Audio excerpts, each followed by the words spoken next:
Welcome to the fourth and last lecture in our course on mindfully facing climate change. And as I promised in the last lecture, in this lecture I want to show the liberating potential of facing climate change. In the earlier lectures, I have tried to relate the teachings of early Buddhism to environmental concerns. But now I want to do in a way the other way around. I am bold enough to argue that mindfully facing climate change can actually be a path to awakening. And to establish this idea, I rely on a discourse called the Discourse on Seven Suns. And this sets out with the following passage.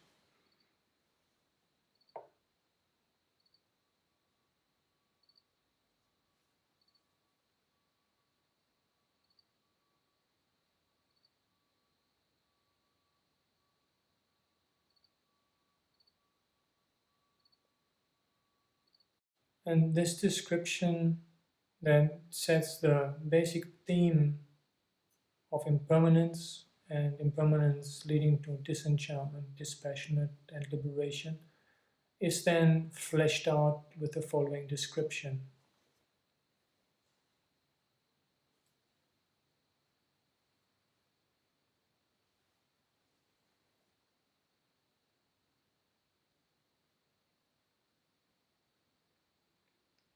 So, this in a way complements the description of flooding and inundation that we had in the first lecture. This is a destruction of the world through the fire element. And first stage here, no rain and everything starts to wither up. But the situation gradually gets worse.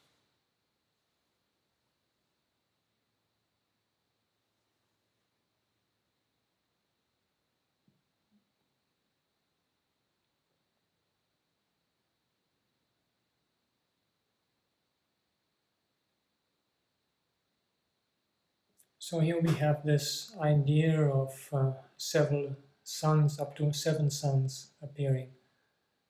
And as far as I'm able to tell, this discourse is not a parable. It is meant to describe something to be taken fairly literal.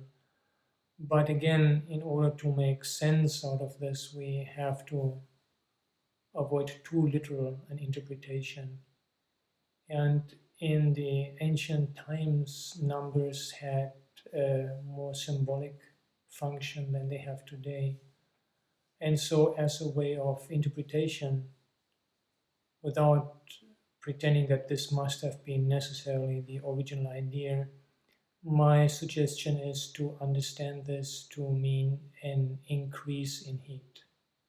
That in the ancient setting, maybe the idea of additional suns was more easily understood, and that is why it was employed.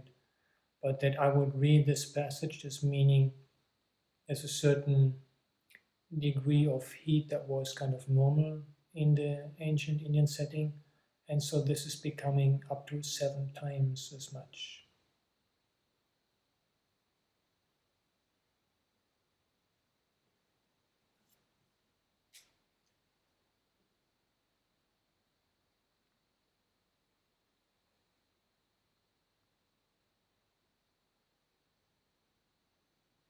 So here we see how the seventh sun, the increase of heat, is such that the whole earth is on fire.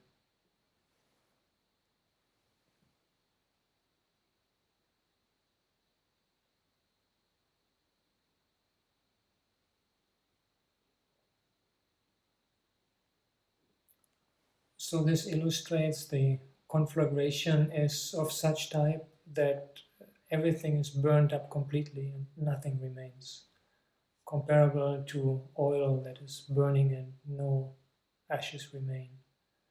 And I think this is interesting that it has, to some degree, a parallelism with what nowadays we know about the future destiny of the planet Earth.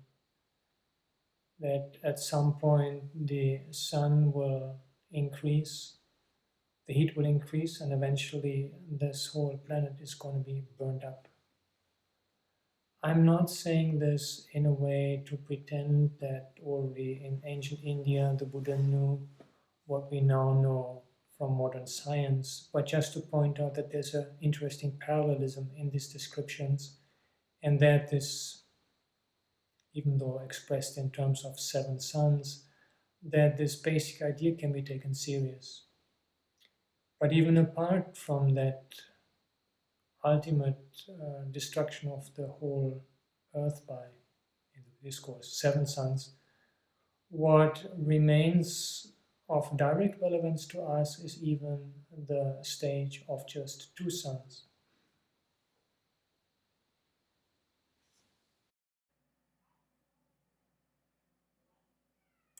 So, with two suns in the way this discourse is describing it, we would already be at a point where human life would no longer be possible on this earth.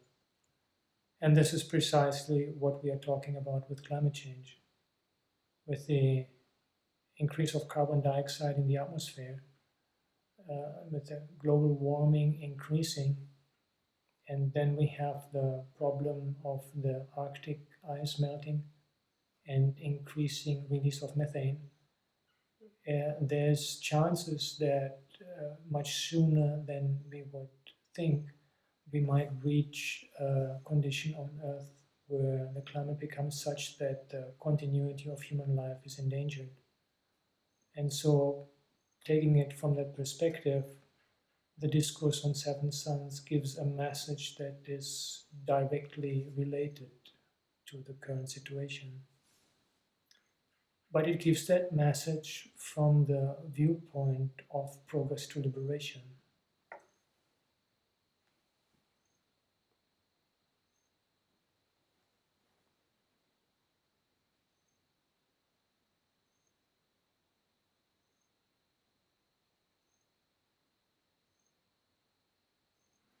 So, the whole purpose of this dramatic description of destruction, which with all seven suns together is much worse than anything we would expect to happen from climate change, the message is impermanence.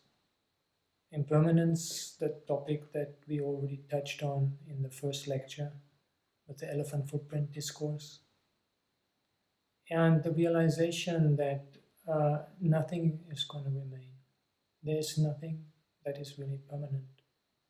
Human civilization, even this whole planet, will be destroyed at some point in the future. And so this is meant to lead to disenchantment, dispassion, and liberation.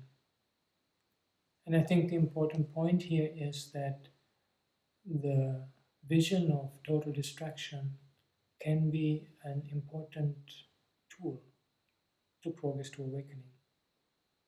And in saying that, it is at the same time also an important tool to becoming active.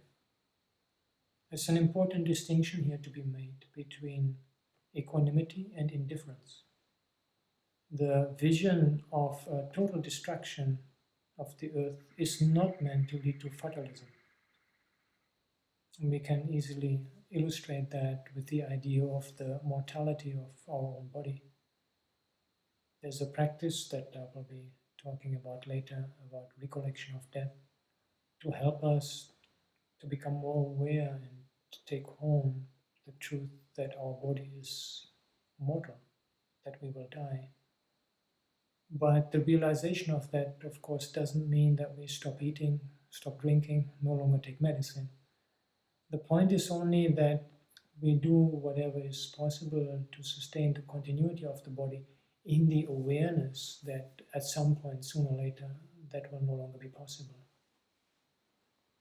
And we have a similar topic also in the awareness found in several discourses that the Buddha's teaching is going to disappear at some point in the future.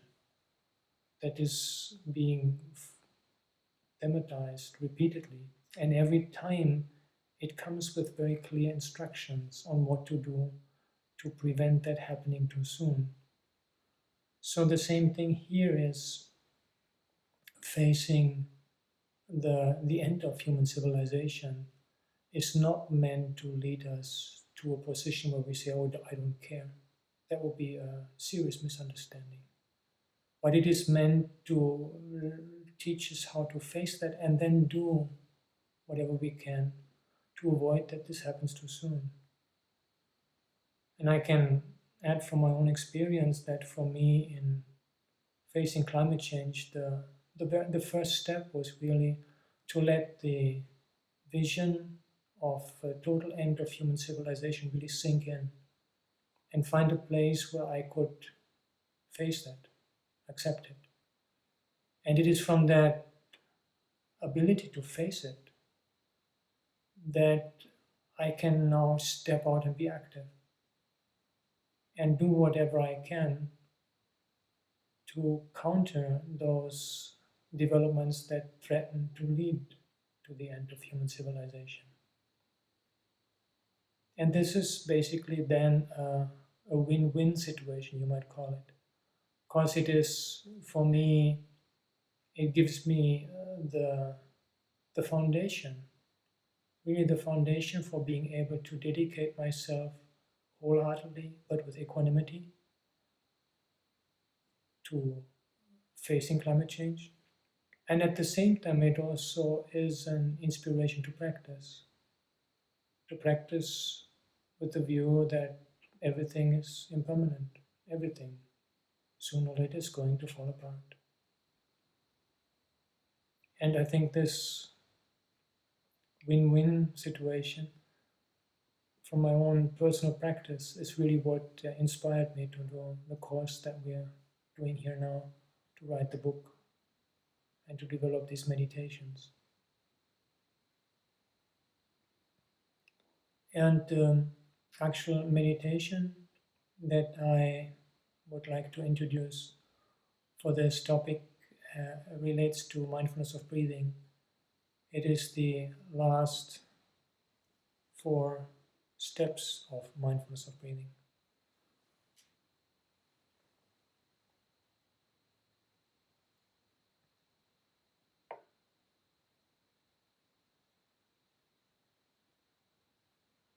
So this is, the breath is anyway an impermanent phenomena. And so this invites us to pay attention in particular to the fact that the breath is nothing but change. It is impermanent.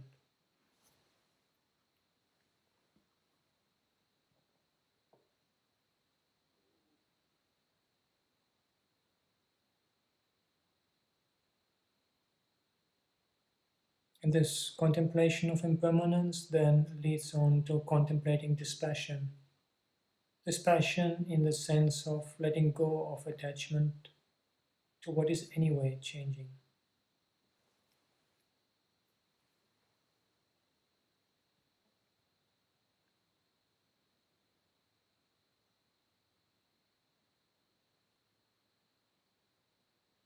And the more we become dispassionate, the more our attachments diminish, the more we find we will be at ease with cessation, with the ending of things.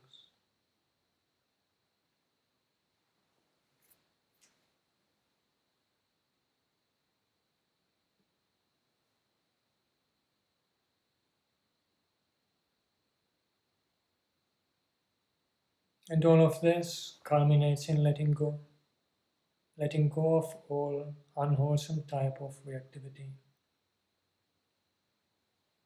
That was just a first preparation. I will later talk again about the actual meditation practice. But now it's really time for me to get into what is the actual really topic of this lecture, which is the Eightfold Path.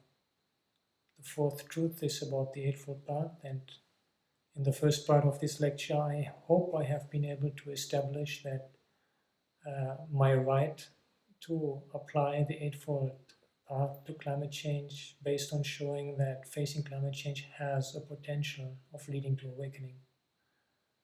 So now let us look at the Eightfold Path in more detail.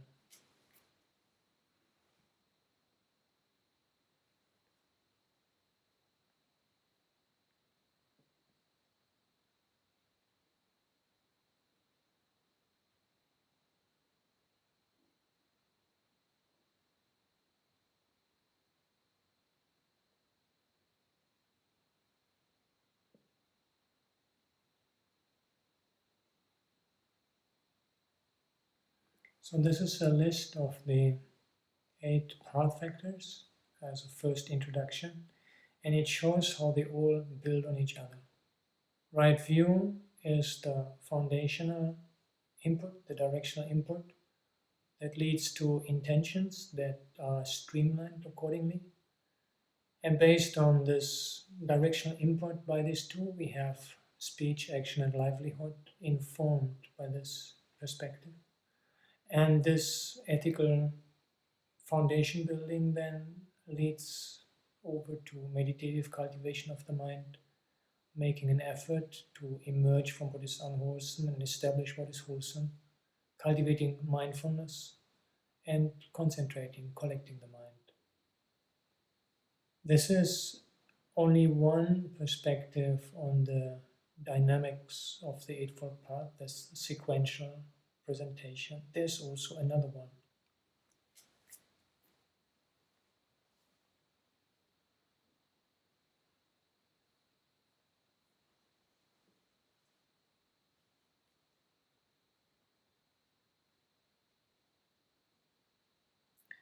So this passage tells us that right view is the precursor in a way. It comes first.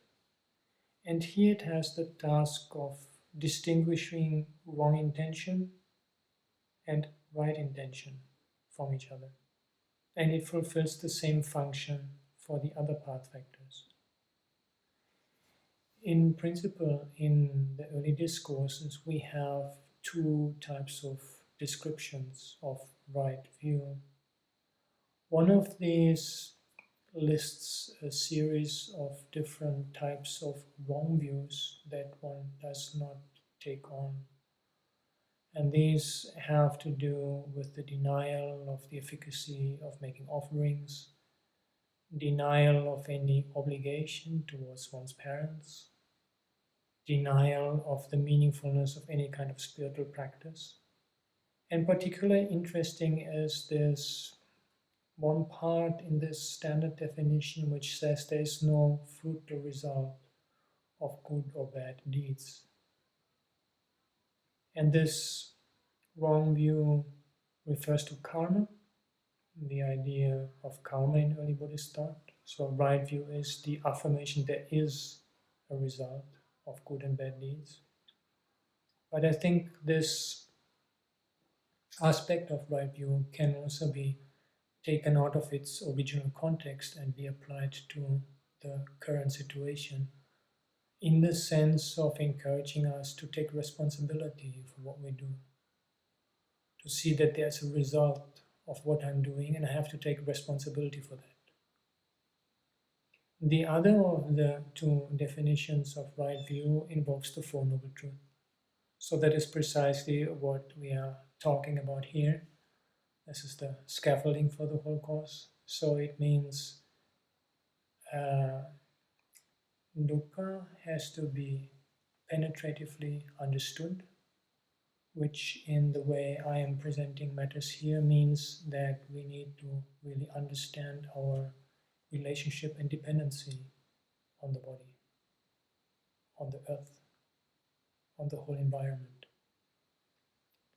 And the second truth, craving, needs to be eradicated.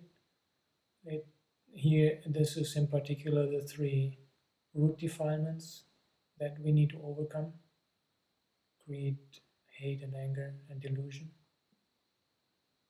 The third truth is liberation, which needs to be realized. And I think for the gradual development of the final liberation, the kind of temporary liberation we can realize more easily in our step-by-step approach is the Brahma Viharas.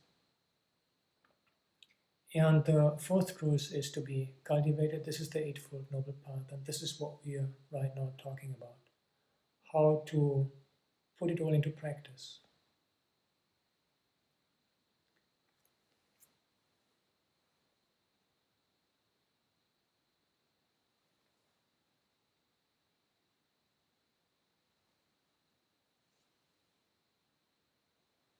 So, from the distinction between what is wholesome and what is unwholesome enshrined in right view, we now come to right intention, the intention of being free of renunciation, contrast to sensual desire, which is immediately evident in relation to climate change, the need for all of us to separate wants from needs and to see where we can diminish our carbon footprint.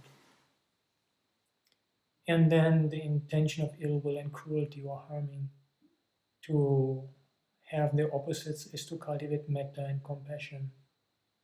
And this is, again, these are really key qualities for any kind of environmental activity.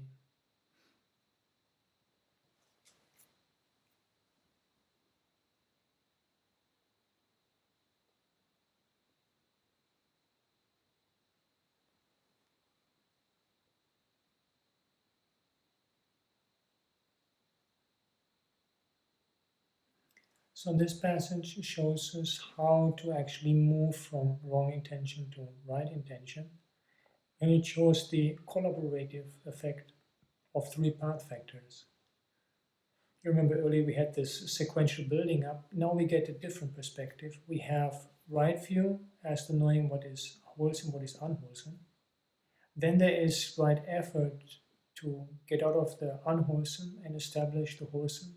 And there's mindfulness, and she's monitoring. She's monitoring the whole thing, giving feedback all the time.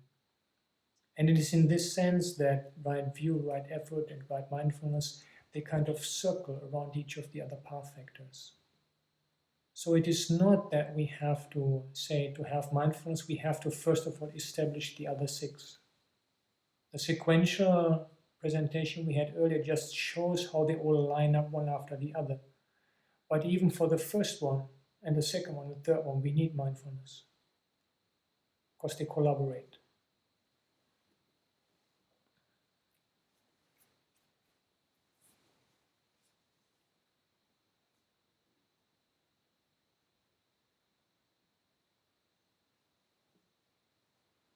So this describes the different types of wrong speech that should be avoided. The most important one is, I think, the first one about false speech, that we really need to stay with the truth. And this has several dimensions. It is very important in the current situation that we speak the truth, that we let other people know the seriousness of the situation, because there's a lot of misinformation around. But it's also important not to overstate it. We can see now on the internet sometimes there are some prophets of the apocalypse who exaggerate and overstate in order to wake up people. And that is also not the way. It should really be a clear reliance on a scientific knowledge, to stick with truth. And to avoid partisanship, malicious speech, and harsh speech, even being face to face with those most responsible for environmental destruction, it should still be possible for us to be equanimous and understanding. And gossip, not to keep chit-chatting about this and that. I think a way of bringing it in is to find gentle ways of bringing this topic in any kind of situation. I mean, just a silly example, I recently was at the dentist. And so when he was getting ready, he said, "You tell me if anything bothers you." I said, "Yeah, there's something that bothers me, climate change." And they were all laughing. But it was just a way of bringing in that topic and then seeing if there was some openness. And after the treatment was over, he came to ask me about some reading material, and I recommended something for him to be better informed. So there's ways of just bringing in that topic and trying to let it let there be awareness of that, but then also seeing if the others are open to it or not. And in terms of communication about climate change, it is particularly important, and we have a lot of research that just going into catastrophism is not very helpful. If we describe the situation too extreme, people just become numb and they switch off. So there has to be a lot of mindfulness and fine tuning to see exactly in what way it is best to express things so that the others stay receptive, and to always have a positive vision, to give people something to do. So that's not just like everything is horrible, everything is falling apart, and then just dropping that on others and let them sit with it. But to show, look, there's a problem here, but this is what we can do. And this is the potential. To have really mindfulness of those who are listening when we communicate about climate change.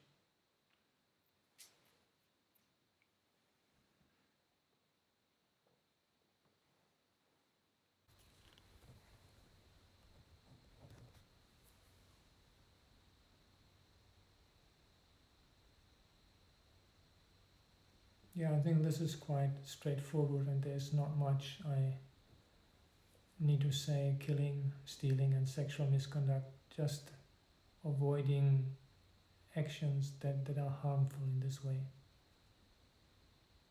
And in a broader sense, action, I would also take it to mean that within the range of our possibilities, it's good if we can become active. One crucial thing is that all of us go to vote. Here in the States, we have almost half of the population who could vote is not even going to vote. And this, of course, then is a reason why we end up with a government with which many of us are not particularly happy. So it is, I think, for everybody in these times, really a matter of responsibility to vote and to be aware of where those people we vote for in the elections, where do they stand as far as environmental destruction is concerned. And another one is also activism of different types to manifest, to communicate that the situation here needs to be addressed in some way.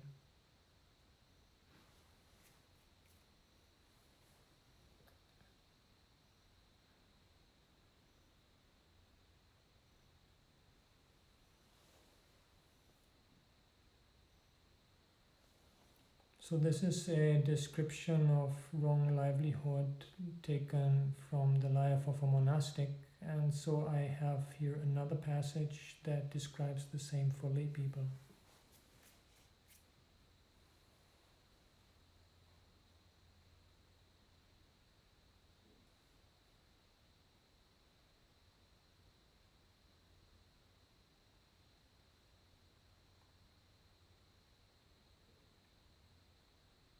I think the principle here is quite clear. All of these trades that a layperson should not engage in are harmful, or at least most of them.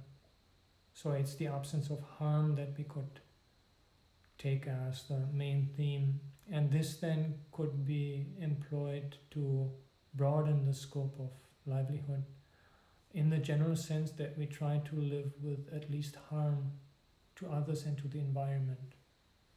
This is something I already briefly touched on in an earlier lecture, that our own avoiding harm to the environment, diminishing our carbon footprint, it stands on its own by being our own embodiment of our ethical integrity and being our mindfulness practice.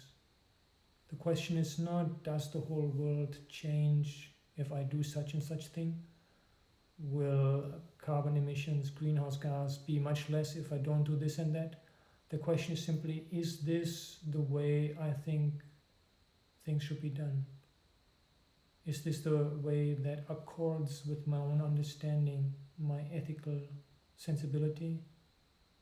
my taking of responsibility, which, as I said earlier, I would bold enough to say that this is an aspect of right view, and my mindfulness practice. So, if interpreted in this way, the aspect of livelihood can have a very broad dimension.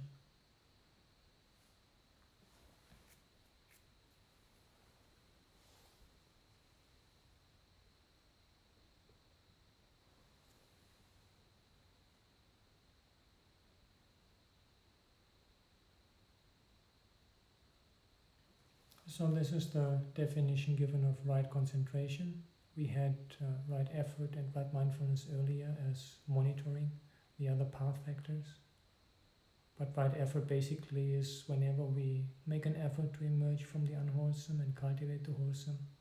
And right mindfulness is, I think, of all the different things I said in these lectures, probably the most important, crucial quality, this monitoring ability and observing what's happening. And that leads on and forms the basis for concentration. And here concentration right becomes right by being based on the other path factors. And in the approach that I have presented here, this is particularly the cultivation of compassion we did in the last lecture. So in terms of actual meditation, the idea is to do the earlier practices. It means the scan for the earth element with the breathing, and then the contemplation of the mental states, and the compassion. We abide in this condition of boundless compassion for as long as it seems suitable. We can sometimes tell that it's getting a little shaky, but if I let go, I can go a little longer. And then we can tell, its time is over now. So not pushing it to stay longer than it wanted to stay, and instead moving over to contemplation of impermanence, taking the breath as the reference point, part of whole body awareness. And this awareness that we already cultivated earlier, the dependency of the body on the breath, makes that impermanence more clear. For some of us who like to work with more details, it is possible to analyze this experience of the impermanence of the breath in terms of the 5 aggregates. It's just an option. The body that is being breathed, the sensation of the breath, the perception if it's going in or out, the intention to stay with the breath or come back to the breath when the mind wanders off, and then this kind of knowing of all of these. These are the 5 aggregates. And sometimes it can just be of interest to use some more detail to really tease out the question of impermanence. But whether we do it in detail or simply, the main thing is for impermanence to lead on to dispassion, to lessening of attachments, to allow the flow of impermanence to wash away our attachments and defilements. And as I said briefly earlier when introducing the 4 steps of mindfulness of breathing, then from dispassion to cessation. Cessation in the sense of the being more at ease with the ending of things. And at this place, I think it would be good to also bring in a very clear understanding that we are talking about the ending of this body, recollection of death, and even the ending of human civilization. So the recommendation would be to use every inhalation, just not changing the inhalation, just a form of awareness. With every inhalation, being aware that I can't be sure, this could be my last breath. And with every exhalation, we relax and let go. The idea is that by using the inhalation and exhalation in this way, I can fine-tune the practice. When practice gets a little bit boring, like, I know I'm going to die, more inhalation, more intention on this, I might die the next breath. But if it's like, my God, this is getting too much, then more importance to the exhalation, just relaxing and letting go. Relaxing and letting go. In this way we can fine-tune the practice so it stays balanced. And as we come to be able to face the end of our own life, we can also learn to face the end of humanity. Just that knowledge that at some time in the future, all of the things we appreciate from human civilization will come to an end. There'll be no more Buddhism. Whatever we love of art, philosophy, whatever it is, it will all come to an end. And out of that we come to a very deep inner letting go. It is a letting go that in particular is a letting go of the three root poisons of greed, hate and delusion. And it is that kind of letting go that gives us a very strong inspiration to engage in doing whatever we can to counter the current ecological crisis. Thank you for your attention.